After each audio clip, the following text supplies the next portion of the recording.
पूर्व में जैसा हमने सोशोलॉजिकल पर्सपेक्टिव या समाजशास्त्रीय परिप्रेक्ष्य के संबंध में विश्लेषण किया, आज बात करते हैं अध्ययन के उपागम पर या अप्रोचेस पे।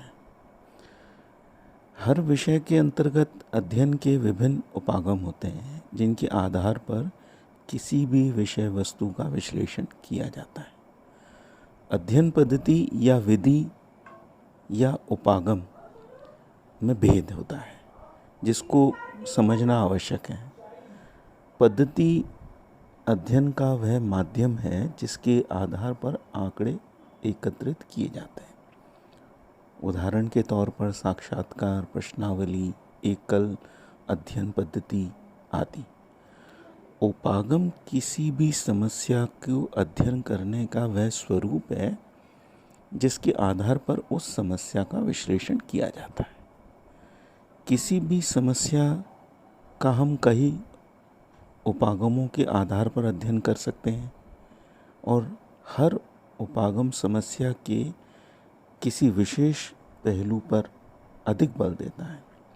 उदाहरण के तौर पर हम परिवार का विकासवादी उपागम से अध्ययन करते हैं तो उसमें ऐतिहासिक विकास की विश्लेषणात्मक विवेचना आवश्यक हो जाती है, जबकि उसके संरचनात्मक प्रकार्यात्मक उपागम के अंतर्गत परिवार के विभिन्न अंगों के परस्पर संबंध व समाज में परिवार की संस्था व प्रभावों की विवेचना होगी। यहाँ हम समाजशास्त्र में प्रयोग किए जाने वाले कुछ महत्वपूर्ण उपागमों की विवेचना करेंगे। पहला है उद्विकासीय उपागम या इवोल्यूशनरी अप्रोच।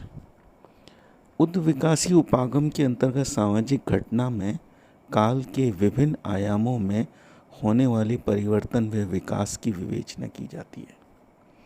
स्पेंसर के अनुसार समाजशास्त्र उद्विकास के जटिल स्वरूपों का अध्ययन करता है। उद्विकास की प्रक्रिया के कई स्वरूप हो सकते हैं। विकास एक दिशा में हो सकता है, अनेक दिशाओं में भी हो सकता है। सामाजिक परिवर्तन का कुछ समाजशास्त्रियों ने चक्रीय आधार भी माना है। कॉन्ट ने ज्ञान के विकास का विश्लेषण कि विकास की 3 स्तर बताए: धार्मिक यानी कि थियोलॉजिकल, तत्वमीमांसा यानी कि मेटाफिजिकल और प्रत्यक्षवादी या पॉजिटिव।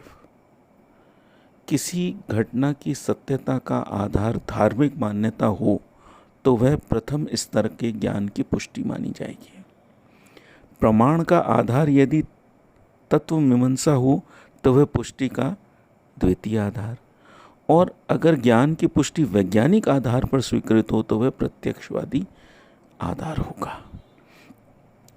सोरोकिन ने चक्रीय परिवर्तन को संस्कृति के 3 प्रतिमानों के आधार पर समझा है।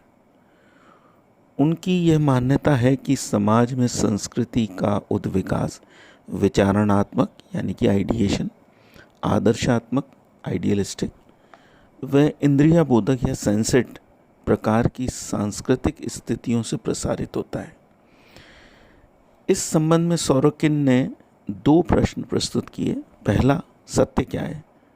दूसरा, जीवन का सर्वोच्च मूल्य क्या है? दोनों प्रश्नों के 3 संभावित उत्तर हैं। सत्य वह है जो हम देख सकते हैं, जैसे मकान, पेड़, रमेश, कुमुद आदि। अतः इन सब वस्तुओं का इंद्रिय अनुभव संभव है। सत्य के बारे में दूसरा उत्तर यह है, जो इंद्रियों से परे है वह सत्य है, क्योंकि मकान, पेड़, रमेश अन्य वस्तुएं नष्ट हो जाएंगी, अतः उनकी सत्यता सीमित है। शंकराचार्य ने उसी को भ्रम कहा।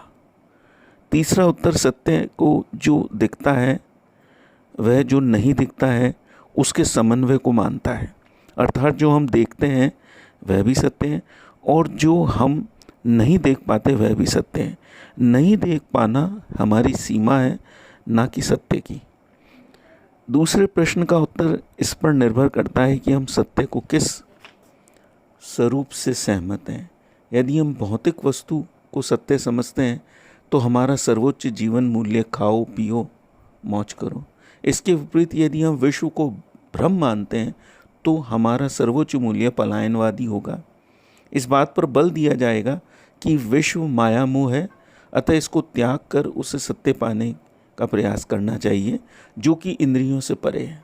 जब सर्वोच्च मूल्य इस विश्व में वस्तुओं को निर्लिप्त भाव से भोगने से संबंधित हो तो सत्य के समन्वय के स्वरूप को माना जाता है। अर्थात हमारे जीवन के अंतर्गत हम कर्म करेंगे लेकिन फल की आशा को छोड़कर। यह सिद्धांत गीता की परंपराओं के अनुरूप है। समाजशास्त्रियों अपने अध्ययन में ऐतिहासिक पक्ष पर बल देकर सामाजिक संस्था, सामाजिक मूल्य, सामाजिक प्रक्रिया, सामाजिक नियंत्रण व उनसे उत्पन्न और प्रभावित सामाजिक संबंधों का अध्ययन करें तो वह इस उपागम के अंतर्गत माना जाएगा। दूसरा उपागम आता है संरचनात्मक व प्रकार्यात्मक उपागम। इस उपागम के अंतर्गत वर्षों से अत्यधिक महत्व रहा है। यह प्रश्न स्वाभाविक रूप से उठता है कि एक समाज अपने सदस्यों के पूर्ण परिवर्तन होने पर भी किस प्रकार निरंतर चलता रहता है। समाज में परिवर्तन मनुष्य की नाशवान प्रकृति से संबंधित है। समाज में सब व्यक्ति किसी न किसी समय मृत्यु को प्राप्त हो जाते हैं, चाहे वे परिवार की संस्था में हों या सरकार के प्रशासकीय सदस्यों में हों। लेकिन फिर भी संस्था के रूप में परिवार, सरकार निरंतर चलते रहते हैं। समाज की निरंतरता को बनाए रखने के लिए ये आवश्यक है कि समयानुरूप नए सदस्यों का विभिन्न संस्थाओं में प्रवेश होता रहे। नए सदस्यों की आवश्यकता मान्य रूप से परिवार की संस्था के माध्यम से संरचनात्मक उपागम द्वारा पूर्ण होती है। संरचनात्मक उपागम के अंतर्गत हम व्यक्तियों को नहीं अपितु परिस्थितियों व भूमिकाओं का विश्लेषण करते हैं। इनके समाज से हम समाज की पुनरावृत्तिशील प्रतिमानों को समझने का प्रयास करते हैं।